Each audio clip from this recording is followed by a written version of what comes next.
both surprised by the way we looked. The years had changed us too. Hello again. Welcome to another episode of Gung Ho.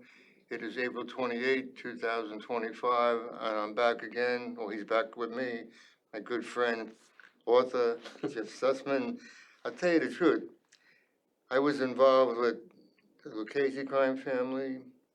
I did some work for the Gambino crime family, a little work for Genovese, but I never thought about them being involved in rock and roll. They've had all kinds of scams. Absolutely. Lucchese, Kennedy Airport, the racetrack. Right.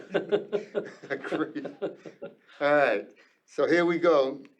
What made you start this? It started when I graduated from high school in 1960. It's a long time ago. 61. You were 61, I was 60. And we hired a singer to perform at a dance afterwards. And the singer was named Frankie Lyman, who had been a popular singer, had a song called Why Do Fools Fall in Love? And he sang with a group called Frankie Lyman and the Teenagers. He was so broke by that time that he sang at our graduation for $50. Without backup? Without backup, just by himself. And what happened is he had signed up with a record company called, I think it was called G Records.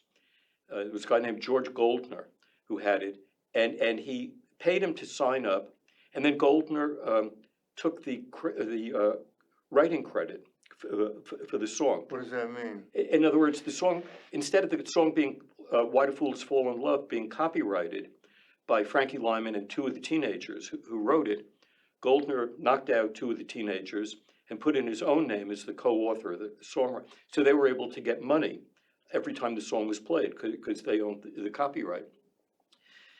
He sold the record company to a guy named Morris Levy, who was president of Roulette Records. And Morris Levy was in partnership with Vincent the Chin Gigante, who owned half of Roulette Records with him. And Morris Levy's modus operandi was, we'll attract all these young guys who want to become rock and roll singers, and we'll pay them a few $1,000s to sign up. Maybe we'll even give them a new car, but we're never going to pay them again. And they never paid Frankie Lyman any of the money that they owed him. And he made millions and millions of dollars for Roulette Records and never saw a penny of it. And eventually, he got hooked on heroin, and he overdosed when he was only 25 years old. And it wasn't until many, many years later, after Roulette went bankrupt and was sold, I think it was sold to Sony Records, that his estate began to receive some of the money that they were owed. What do they call that fee? Royalties. Royalties. And so they must have really expanded then, right? What did they do?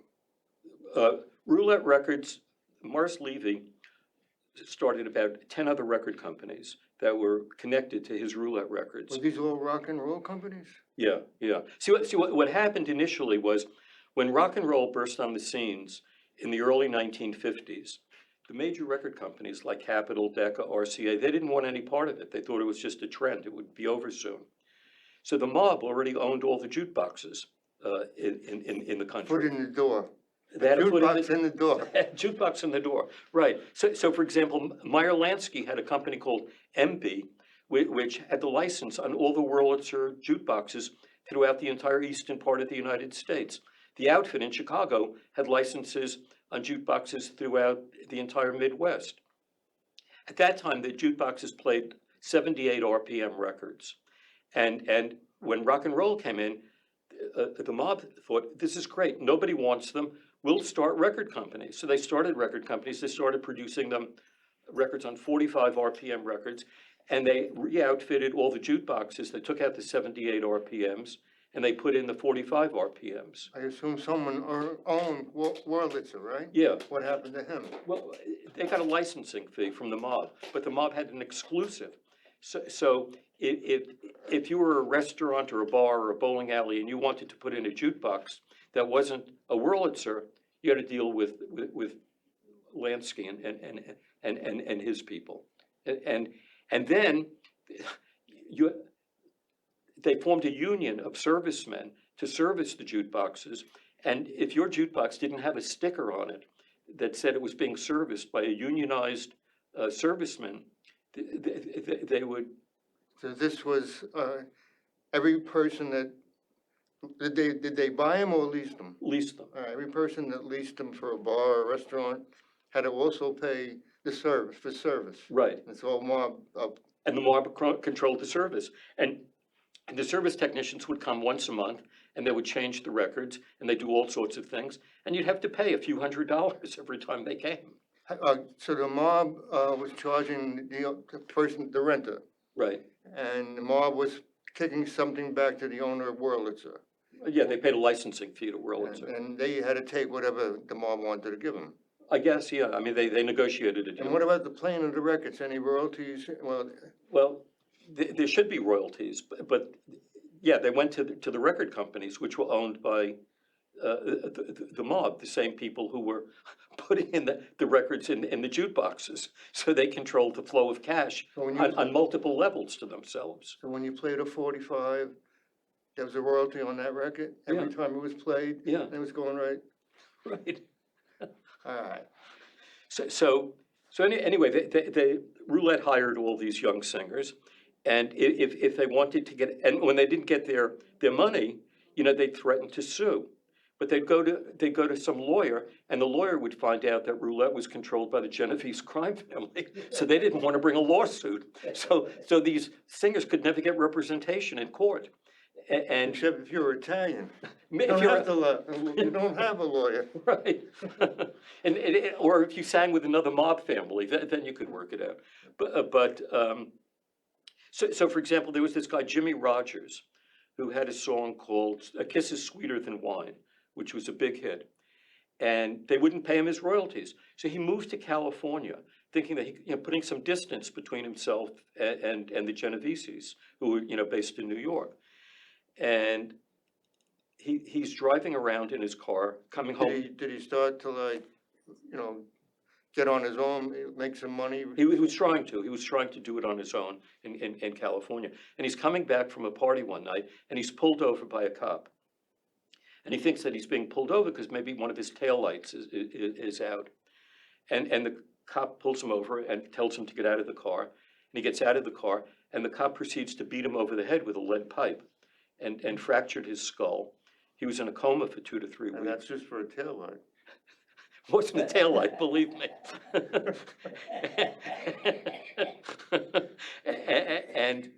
And then he couldn't sing for 2 years because he was brain damaged. And he had to go into rehab to learn how to use his voice again.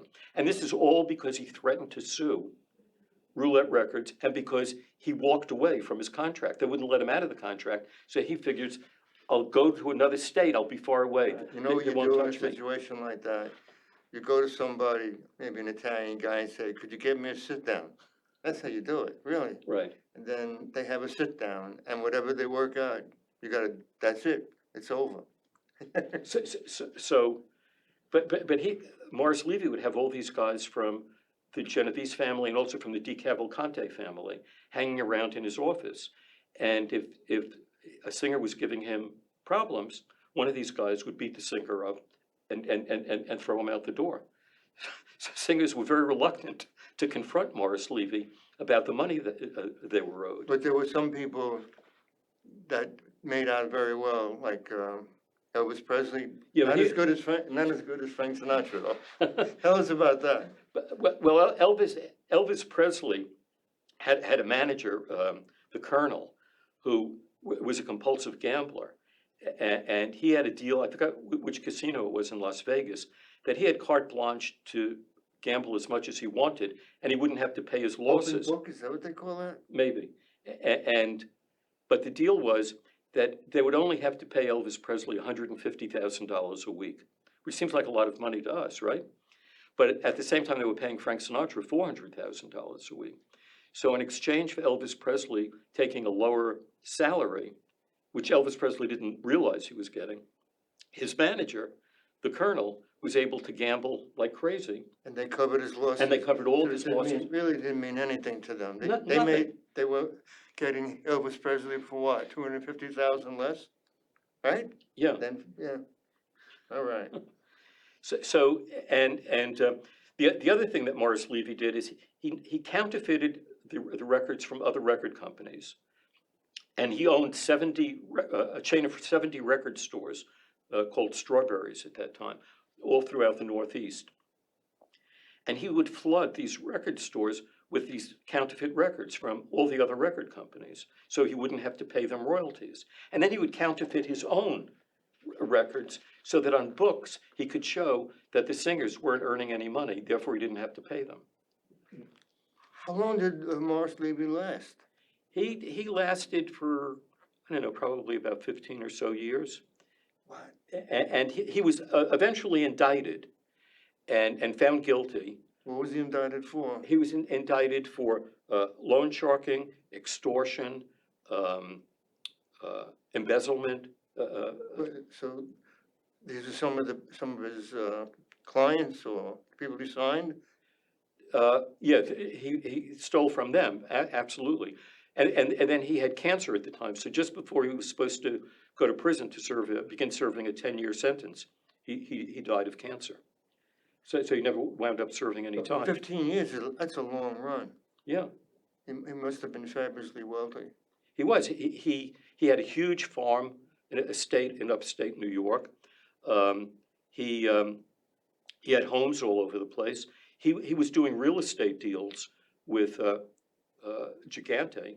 So when Gigante wanted to buy a property, he would have Morris Levy put it in his name and use the record company to finance the purchase of the property. Well, where did this guy Morris Levy come from? It was very interesting. He came from a very poor family in the Bronx. It's Jewish, right? Yeah, and from an early age, at a young age rather, and when he became friends with Gigante. They knew each other. But Gigante was down in Manhattan, right? Yeah, Vincent Gigante. Well, apparently he was in the Bronx for a while, maybe when he started out. And Morris Levy was very smart, but he was a very tough guy too. He's a big bear of a man with big fists, and he liked fighting. He was very smart. He was in the 8th grade, and out of a class of maybe 35 kids, he and another kid were the only 2 kids who passed the math test. I was one of the failures. You were one of the failures. He mentioned you. And so the teacher made everyone stay after school. And he refused to stay because he said, I passed the test. Why do I have to stay? So she said, no, you're one of the class. You have to stay. So he was indignant. So he walked up to the top of the class. Teacher was sitting down. He pulled off her wig. He what? He pulled off her wig, and he took a bottle of ink and poured it over her head. And that was his last day in school. He's got to take some etiquette. And he ran away, and he moved to Florida, where he worked as at a hat check concession in a nightclub in Miami. And then he had the photo concession. They used to go around in nightclubs photographing people and selling the photographs. And he learned the business, and he came back to New York, and because he knew people in the mob, they helped him to finance the opening of a nightclub. That's a risky thing, to take money from the mob. Exactly. Well, he needed the money, so. No, but the mob has to be convinced that it's worth doing. They're not going to walk away from you. That's right. So they financed his opening a nightclub on Broadway, and he wanted to expand. They sold that, and then he opened a place called Birdland, which is very famous. Wow, that was cool. Right, and he was making a fortune there, he and the mob, and then he wanted to start having concerts there, and he hired a jazz pianist named George Shearing to write a song the song is called Lullaby in Birdland, which became a big hit, and Morris Levy stole the writing credits. Of course. So he would get Shearing got the credit for writing the music part, and Levy got the credit for writing the lyrics. And the place became a big mob hangout. There were a lot of fights there. It was a cash cow, though. An incredible cash cow. Downstairs. Yeah, and he started having concerts, and this is around the time that rock and roll came on the scene, And there was a guy named Alan Freed, who came from Cleveland, who had a very successful radio DJ show there. And there was a radio station in New York, WINS, which was failing, and they wanted to get involved in the music business. So they hired Alan Freed to be their disc jockey. And he was on for like 3 hours every night. I listened to him. Yeah, I used to listen to him too. And you too, eh? Absolutely. And My friend, our friend, Jackie Russos, I know. he's our manager. Some manager, man. So Levy and Giganti realized, you know, we can have access to this radio station to plug all of our songs to make them into hits. So they started giving Alan Freed a lot of money to play the records. And he would play the same record night after night, hour after hour, making it a huge hit. And eventually, the state district attorney and the feds realized that all of this payola was going on. Oh, I remember that name. Yeah, and so they brought an indictment against Alan Freed and 5 other disc jockeys. And Alan Freed was so overloaded with money, he didn't know what to do with it at the time. He had hundreds of thousands of dollars in his closet, and he would open the closet door and the money would just keep falling out. Was Giganti in the closet? Right, exactly. But there was no federal law against payola at that time. The law came on the books years later. So what happened to these guys? Well, they were all fired from, none of them went to jail for this because there was no law, but they embarrassed the radio stations. And so the radio stations fired all of these guys. So Alan Freed got fired? Alan Freed got fired, and he went from one obscure radio station to another, and he drank himself to death eventually. That's it, that's right. It What was- about Cousin Brucey? These guys who came after were very careful. They found ways around payola. I'm not talking about Cousin Brucey, because I don't know what he did. But I have a chapter in there about the return of payola years later in the 1980s and 90s when the Gambino crime family got involved in it. And there was a guy who sort of a liaison for the music industry and the Gambino family. His name was Joe Piney. I can't remember his. I know the name, they got indicted too? Yeah, Where was this? in New York. And Piney got the nickname because he controlled the selling of Christmas trees in New York. So that was his nickname, Piney. And His last name is Armon. yeah, Joe Piney Armon, exactly, right.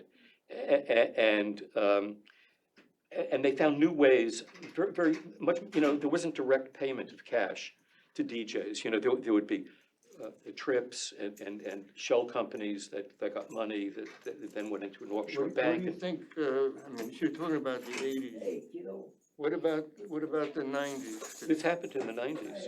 And- The and- return of payola. What about right now? The thing is that records are not a big seller the way they were then. Singers are making most of their money from concerts now. So you have a lot of people in the concert promotion business who are I a little shady. remember when I was a kid, there was a big concert out there and a drive-in movie. I thought it was Cousin Brucey or Alan Freed. Well, Alan Freed had big concerts, the first big rock and roll concerts in New York.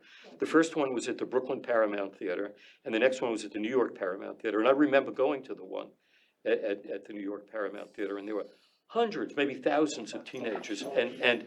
And he and Morris Levy and Giganti were cleaning up. What they did is the theaters didn't want to take a percentage of the ticket sales because they didn't think they would get very much money. So they rented out the theater for a flat fee, which was good for the mob because they were taking in so much money and they didn't have to give it to the owners of the theaters. But you know, years later, I'm skipping ahead now. There was a theater called the Westchester Premier Theater in Westchester County that was owned by the Gambino or run by the Gambino crime family, and they were losing money. And there was a guy, his his name was William Marston, but that wasn't his real name. He had an Italian name. He just took that name as a cover. Is that theater still there? No. And, there's a famous photograph. Well, William Marston calls Frank Sinatra one night, who was performing at a nightclub in Chicago. And he says, Frank, we need you here tomorrow because we need to fill the theater. We're not getting enough people. And Frank says, I can't come. I have a 2-week engagement here in Chicago. And William Marston says to him, you better get your ass here and you better be here tomorrow morning. And Frank was there the next morning. And there's a famous photograph of Frank backstage with Carlo Gambino. I saw that Yeah, photograph. and that was taken at that time, Yeah. that photograph. But what they used to do there is, these guys were selling shares in the Westchester Premier Theater to the performers, a lot of famous performers. But they sold, maybe 300 or 400% of the theater. But they had no choice. They were encouraged to buy it. They thought it was a good investment. And the other thing they did, I'm not sure how many seats they had, but let's say they had 500 seats. They would list only 250 seats in sales from only 250 seats.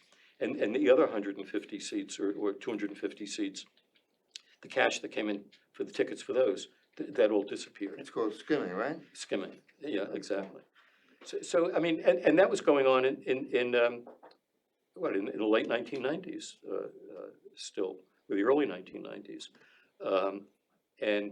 So the mob was always involved. And then the other thing, they had a black guy who worked for Roulette Records named Nate McCalla, who was a strong-arm guy. He used to go around collecting debts for Morris Levy and also beating up people who were counterfeiting his records, even though he was counterfeiting their records.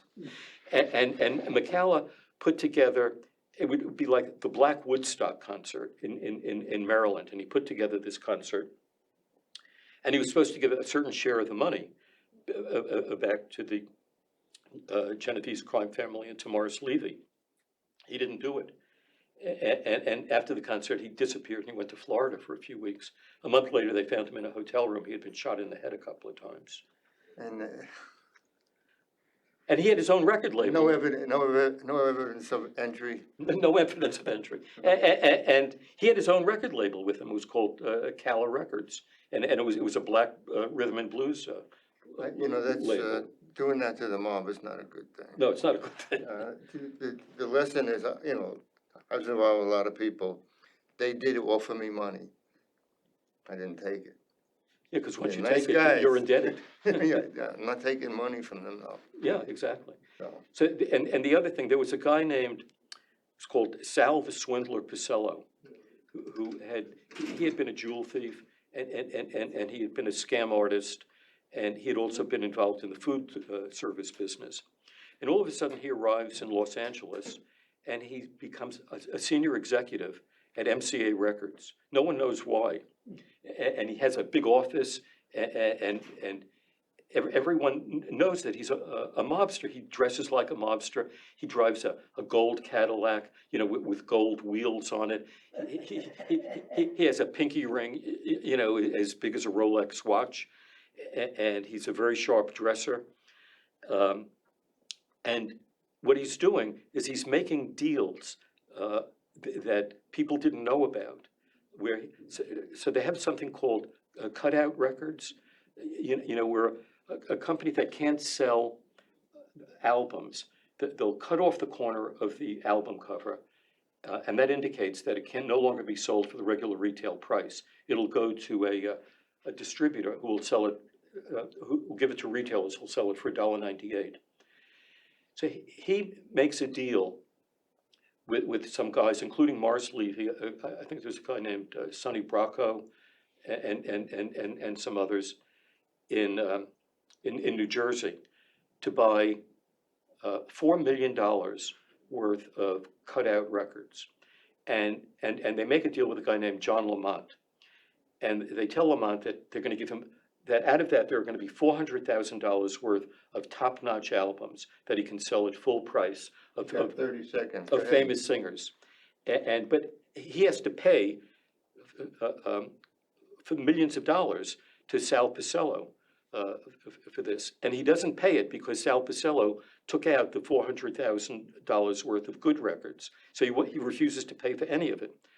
So the mob comes and they beat the crap out of him. They put him in the hospital, and he winds up testifying against them. Oh, wow. And he went into the witness protection program in exchange for his testimony against them. Did he survive? He survived in the witness And we- protection And program. we're gonna survive, it's like, we're out of here.